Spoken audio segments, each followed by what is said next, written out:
Audio Jungle.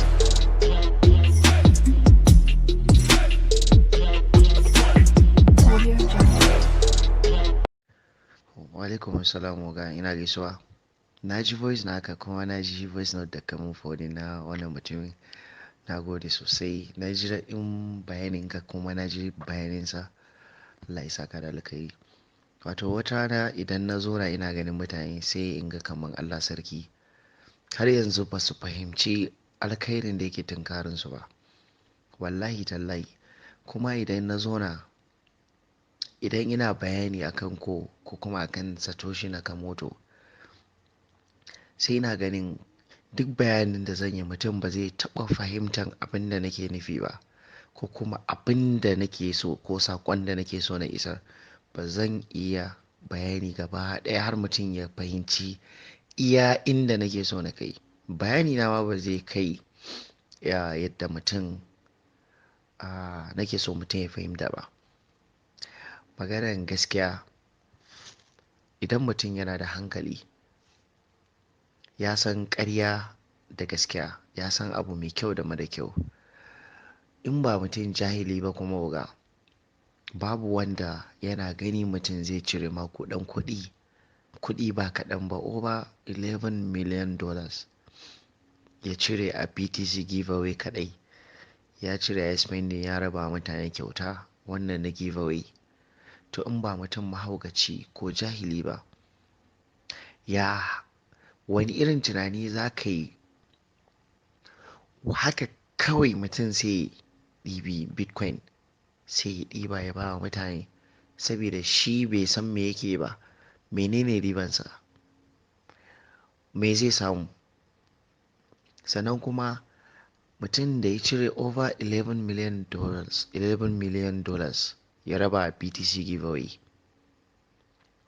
Ka zo kana cewa wai project da ya building scam ne? To in ka cire $11 million ka raba, wannan project naka din nan me ribansa? Kai ta ina za ka mayar da kuɗinka? Kai kawai shikenan asara ne asara, kai kawai ka zama asararre za ka ɗibi irin makudan kuɗin na ka raba a jama'a. Shikenan kai ka tashi a tutan babu. Menene ma me kake so kai achieving a rayuwanka? So duk wanda zai yi tunanin ko project scam ne ko zai yi tunanin mutanen nan abin da suka zo suke faɗa na yau da gobe da kullum ko ƙarya ne ko kawai yaudara ne ko kuma yadda aka saba yaudarar mutane a sauran mining app haka ko take. To gaskiya ina mamakin wannan mutumin. Wallahi ina mamaki. Idan mutum ya yi research, idan kana da hankali, cikakken hankalinka, kana ikirarin kana da ilimi, ai dole idan ka ji labarin abu ko kuma in ka sa kanka abu, dole ne ka nemi ilimi akan wannan abun.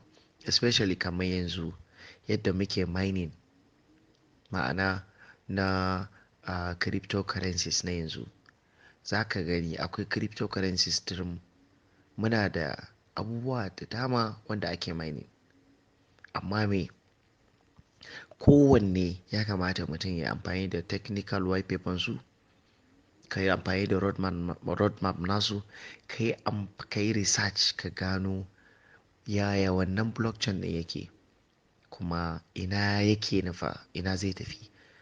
So idan ka zona ɗaya ka yi research, a ce kowanne ka ɗauki kwana biyu ko kwana uku kana research. Duk kowanne idan ka gama research naka akai, idan ka zo kan ko oga na cire son zuciya nake magana nan. In ka zo kan ko kana research, to kwana ɗaya wallahi ko kwana biyu ko kwana uku ba zai ishe ka san menene ko ba, ka fahimci menene ko ina ko zai tafi, ina zai nufa. Yanzu duniyan nan gaba ɗaya ai ba mu san ƙarshen duniya ba. In ka bi north ba ka isa ka ƙure north ba. In ka bi south to haka ko dawo yake. Ko dawo duniya ne, ma'ana ba ka isa ka ce wai yanzu ka shiga cikin ko ka bi nan ka bi can ka bi nan ka ƙure ko ina ba ka isa. To haka kamar yadda mutum ba zai ƙure duniyan nan ba, ba yadda za ka ƙure, kuma duniya da mu kana tafiya ka dinga haɗuwa da abin al'ajabi kala-kala, ka dinga haɗuwa da abubuwa na ban mamaki.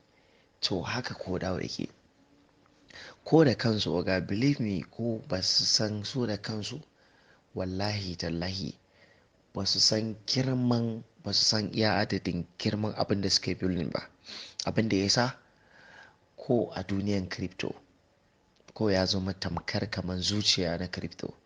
Abubuwan da ko ta zo da shi, abu guda ukun nan a duniyan tun da aka halicci crypto, daga shi bitcoin kansa Nakamoto ya creating gashi na ya ɗaukaka ko ina gashi nan, it is well decentralized, ya samu karbuwa a wajen gwamnati, ko ina ana siya da siyarwa, kowa kuma ya believing cewa bitcoin is real, kowa ya da bitcoin abu ne wanda gaskiya ne, yana coin din yana nan.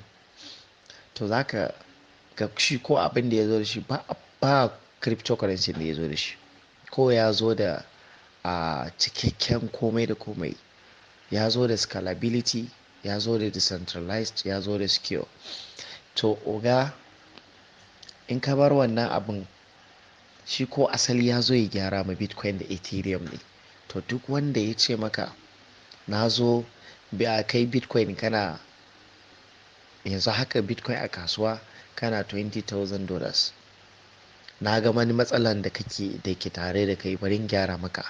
Sannan ya dubi ethereum ma ya ce kana $1,500, na kalli wani matsala da ke tare da kai, or more, maybe more than that, ethereum yana iya fin wannan farashin da na faɗa. So sai akwai matsalan da gani a tare da kai, bari gyara maka. Duk wanda zai kawo bitcoin da ethereum gyara oga, mutum ya yi amfani da hankalinsa, cikakken hankali, wannan mutumin karamin mutum ne? Ai ba karamin mutum ba ne, ba haka ba. Shi Satoshi Nakamoto mutum ne duniya ta shaida, mutum ne adali, mutum ne wanda yana da tausayi, kuma yana so ya kawo ci gaban ma al'umma. Wallahi a haka asalin bitcoin aka gina sa, babu son zuciya. Asali kuma an gina bitcoin ne mataimakon al'umma gabaki daya. An gina shi ne babu son zuciya ko kaɗan, don an gina bitcoin, shi Nakamoto, wallahi tallahi oga, asali ya gina bitcoin ne saboda talakawa su amfana. Ai bitcoin ba a yi pre-sale na shi ba, ka gani? To haka zalika ko babu pre-sale. Ka gani lokacin da aka yi bitcoin, at least shi Nakamoto makan shi din ya ɗibi bitcoin, ko ba haka ba? Ya ɗibi bitcoin, amma su da suka zo second project nasu na ko, ba su ɗibi ko ɗaya ba. Sannan ta inda su za su samu ko shine duk lokacin da aka yi delegating din nan, aka zo aka fara making su transaction, a nan ne su wannan kodawa team din za su samu ko zai zo wajen su. Su kaga an gina ko ne babu son zuciya, sannan free and fair. Idan ka yi mining ko, za ka samu za ka ci moriyansa. Idan ka sa magudi ko rashin gaskiya, ba za ka ci moriyansa ba. So an gina ko bisa adalci. In ka duba wannan blocks inda ake rarrabawa, a lokaci ɗaya ana raba, a kowane minti goma ana raba 5,000 blocks. Every 10 minutes ana raba 5,000 blocks. Wannan blocks ɗin kuma an gina shi ne bisa adalci.